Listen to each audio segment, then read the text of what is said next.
Китай продолжает богатеть за счет природных ресурсов Восточного Туркестана. Помимо золота и угля, вывозимого во внутренние регионы, в начале года внутриваловый продукт увеличился на 6,4%. Об этом сообщило Национальное статистическое бюро Китайской Народной Республики. Китайские власти разрушают памятники культуры Восточного Туркестана и возводят за место них строения в традиционном китайском стиле. По сообщениям корреспондентов New York Times, посетивших Кашгар, местное управление разрушило историческую часть старого города под предлогом реставрации и очистки. Место исторических строений, мечетей и домов заняли пагоды и сооружения в китайском стиле. Корреспонденты сообщили, что за время пребывания в Кашгаре за ними следила местная полиция, и что в мечети Хейтгах, в которой обычно молилось 1000 людей, им удалось увидеть только 50 человек, которые должны были пройти металлоискатели и предъявить удостоверение на входе в мечеть.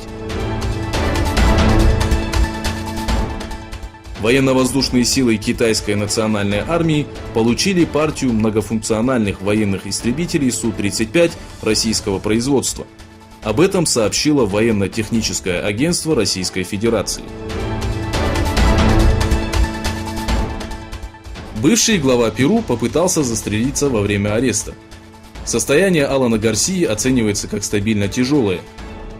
Гарсия, возглавлявший правительство Перу между 1985 и 1990, а также между 2006 и 2016 годами, до последнего отрицал все обвинения в свой адрес.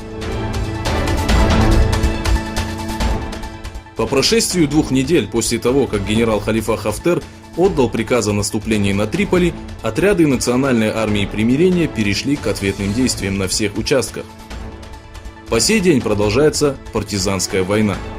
28 стран-участниц Евросоюза призвали к мирной передаче власти гражданской коалиции.